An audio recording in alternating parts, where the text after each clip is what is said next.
This is the video that is about to go out to the entire world. Watch this right now. We can't do it. Okay, which runway would you like at Teterboro? We're going to be in the... He was not breathing. They attempted CPR along the route to the... Kay and I have decided to separate. Had sex with women.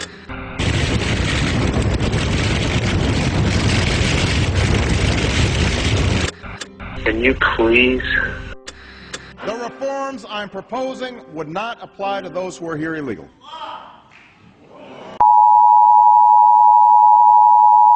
We interrupt our program to bring you this important message. They default altogether. It's a total collapse of the system.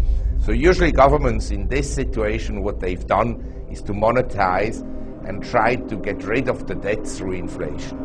What can the U.S. do next time around? Let's say in 2012 or 2011 or 2010, things start getting worse. What's the U.S. going to do? Quintuple its debt again? The purpose of the government is to depreciate the currency, depreciate the value of the money. And who suffers the most from that? Well, the poor people do, because their prices go up. The Keynesian solution to recessions, remember, the Keynesian solution is keep the boom going somehow. Keep interest rates super low, just keep fueling it. There's no reason that we shouldn't jump off this train, even if it's headed for a cliff. We step on the accelerators, keep it going. If we keep stimulating, if we keep printing, if we keep bailing out, within a couple of years, we're going to have a currency crisis. And what that means is the dollar is going to collapse, and the cost of living is just going to run out of control.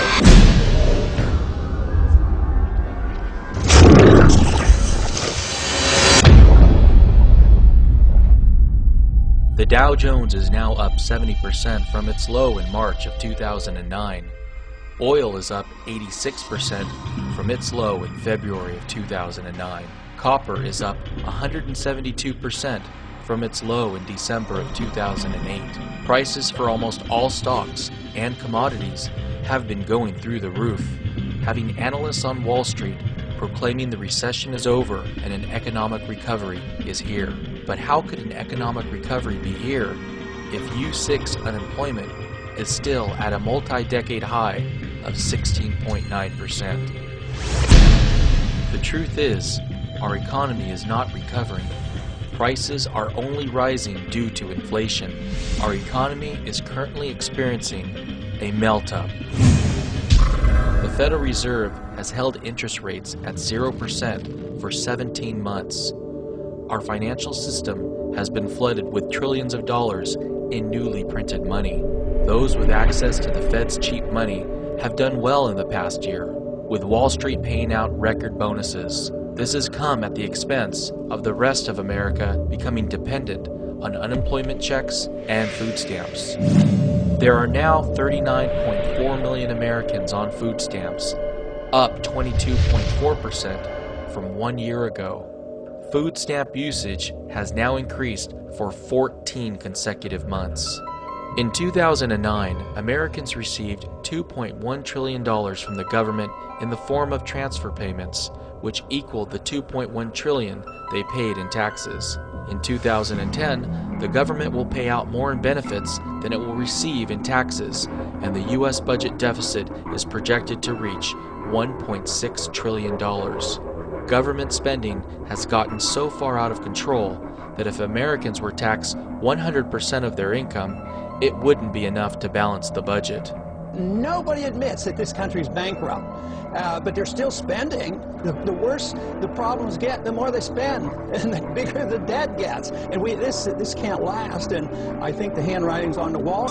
When Medicare was created in 1966, it cost $3 billion per year, and the House Ways and Means Committee estimated that the cost would rise to $12 billion per year in 1990. The actual cost of Medicare in 1990 was $107 billion, 792% more than projected, and today it costs $408 billion annually. In 2003, at the beginning of the Iraq War, the White House estimated that the war would have a total cost of $50 to $60 billion. In reality, it has already cost $713 billion, over 1,000% more than projected. The Congressional Budget Office is estimating that the recently passed healthcare bill will cost $940 billion over the next 10 years. If history is any indication, the actual cost of the healthcare bill over the next decade will be many trillion dollars, making it the final nail in the coffin of the U.S. economy. It is a bad bill all the way around, and it will hasten the day of the bankruptcy of this country, and the American people will have to face that. So it would be a terrible way to bring this to a head, but indeed it will. It will put us in such financial shape that this country will have to decide, do we want to live in a free country or do we want to live under totalitarianism? Our economy has stayed afloat until now due to the U.S. dollar's status as the world's reserve currency and our ability to borrow an endless amount of money from China. For many years, the U.S. has been able to convince the Chinese to roll over their maturing U.S. treasuries plus interest into large amounts of new ones. However, China has now reduced their U.S. Treasury holdings 4 months in a row, and the U.S. government is antagonizing China by calling them currency manipulators. There's this battle going on between the U.S. and China. America calling them currency manipulators. That's for public consumption. Let's say that China readjusts the yuan. You think that the Americans are going to pick up the export market because the value of their currency went up? They'll beat you anyway. As a matter of fact, if they do raise it, then they start buying more of everything because their money is worth more. They buy more gold. They buy more assets.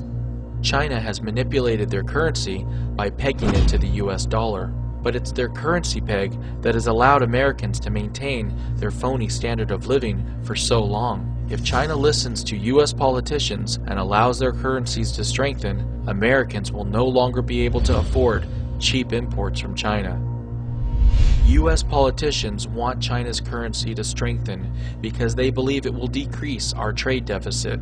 Sure, our trade deficit would shrink from Americans importing less from China, but it won't have the desired effect of increasing U.S. exports. Years ago, the U.S. had companies like RCA and Zenith that produced televisions. The color is true, her hair so red, her eyes so blue. The most trusted name in television. But today, there are no television manufacturers left. In 1910, 70% of U.S. women's clothing and 40% of U.S. men's clothing was produced in New York. Today, the textile industry in New York is non-existent, and 34.5% of the clothing purchased in the U.S. is imported from China. Instead of investing to rebuild our manufacturing base, the U.S. government is now spending $1 trillion annually to maintain military bases in 140 countries around the world and fund perpetual wars in countries like Iraq.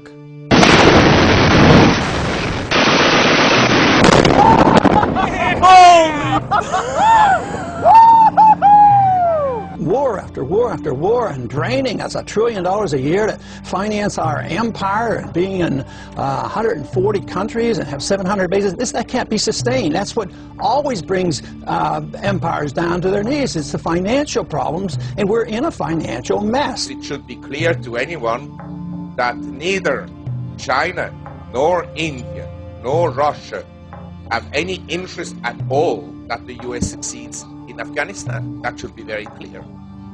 And so this war in Afghanistan will go on and on and on, and eventually it may very well escalate. And when war breaks out, then, the sky is usually the limit for commodity prices.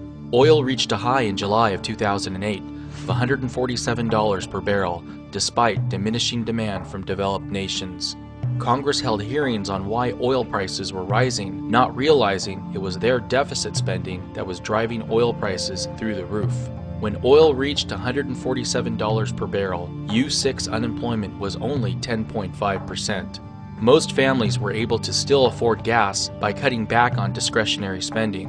When oil rises to $147 per barrel the next time around, we might have twice as many Americans who are unemployed. Families won't have any discretionary spending left to cut back on. The average American family might have to eat less and stop air conditioning and heating their home just to afford gas for their car.